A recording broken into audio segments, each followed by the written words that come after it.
جی ناظرین welcome back.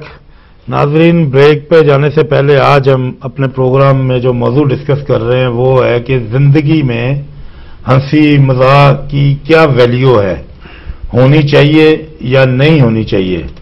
تو phone line open ہے, اگر آپ بھی اپنا کوئی پوائنٹ آف ویو دینا چاہتے ہیں تو موسٹ ویلکم. تو جی فاروقی صاحب بات ہو رہی تھی, ایک طنز ہوتی ہے, ایک مذاق کرنا ہوتا ہے, کسی کی دل شکنی بھی ہو جاتی ہے. تو جی مختلف بہت سے پہلو ہیں. ایک جگت ہے جی, یہ عام ہم دیکھتے ہیں. اب جگت کی بھی ایک حد ہوتی ہے, اس کی کوئی ویلیو ادبی سطح پہ ہے جگت کی؟ نہیں. مثلا میں دیکھتا ہوں کہ ہمارے پاکستان میں ایک شہر ہے فیصل آباد. تو فیصل آباد میں ہر دوسرا شخص وہ جگت کے بغیر بات ہی نہیں کرتا. مثلا ایسے ہی کوئی گیا, کوئی وہ کسی گجر کی دکان پہ اس نے جا کے یار لسی بنانا بھی, وہ لسی بنائی ہے, اس نے پی ہے, وہ کھٹی ہے, یار تو وہ نیمبو دی جاگ لائی تھی. اب جگت ہے. جی بالکل ٹھیک ہے.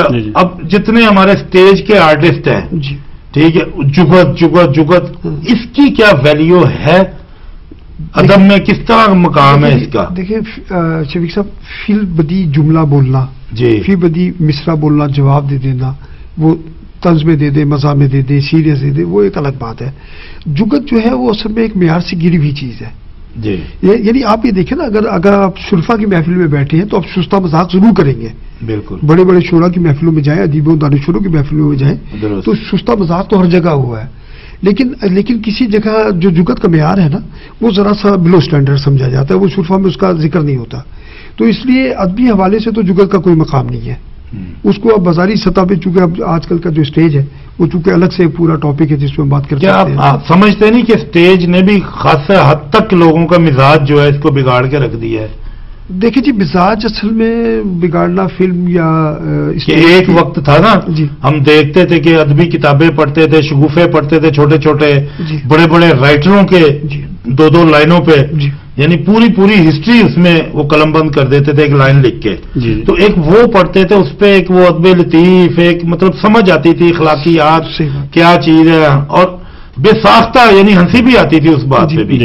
تو آج جب یہ اسٹیج ڈرامے ڈی وی ڈی کی شکل میں, سی ڈی کی شکل میں گھر گھر گھس گئے ہیں, تو کیا سمجھتے ہیں کہ وہ مذاق کا ایک جو معنی ہے وہ تھوڑے سے بدل نہیں گئے؟ 100% اصل میں اس کا معیار نیچے آ گیا, بہت زیادہ. بالکل 100% معیار. دیکھیں میں ایک چھوٹی سی مثال دینا چاہ رہا ہوں. اب شہنشاہ ظرافت دلاور فغار صاحب کی شاعری دیکھیے آپ. مزہ میں تو دلاور فغار صاحب سے یہ کام شروع ہوا, اور ان کا شہنشاہ ظرافت بھی وہ کہلائے. اس کے بعد اب خالد مسعود صاحب میرے بڑے مہربان دوست ہیں, یہاں آتے ہیں, ہم سے ملاقاتیں بھی رہتی ہیں, لیکن یہ ابا کہاں سے لبا تھا, یہ کسی طرح کی کوئی شاعری نہیں ہے. مطلب میرے حساب سے آپ ایک پرٹیکولر ٹائم کے لیے مزہ تخلیق تو کر سکتے ہیں, لیکن یہ کسی طرح مؤثر نہیں ہو سکتا.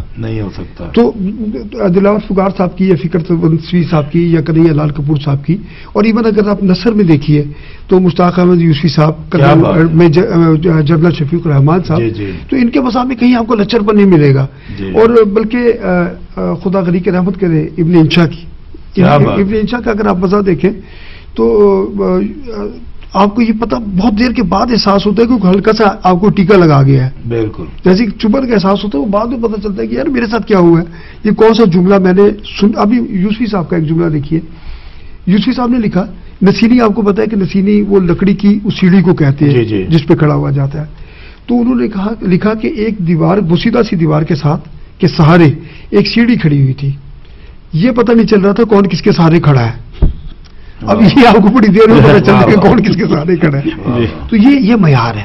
وہ جس کی آپ بات کر رہے ہیں وہ اصل میں اس میں یا تو آپ یہ سمجھیے کہ اس میں تہذیب زیادہ ہے, اس میں اپنے آپ کو سپیریئر کرنا, جو جگت بازی ہے اس میں اپنے آپ کو سپیریئر کرنا, دوسرے کو نیچے لانا, اس کا پہلو تو زیادہ نمایاں ہوتا ہے, لیکن کہیں شگفتہ مذاق اس میں نہیں ملتا. اب ایک علی اصغر صاحب, ایک گھر میں ایک گداگر نے آواز دی, تو صاحب خانہ نے اندر سے کہا, گداگر نے کہا کہ صاحب مجھے بھوک لگی, کھانا چاہیے. تو صاحب خانہ نے اندر سے کہا جی میری بیوی اس وقت گھر میں نہیں ہے. تو اس نے گداگر نے کہا جی میں نے بیوی کو تو پوچھا ہی نہیں, میں تو آپ سے روٹی کا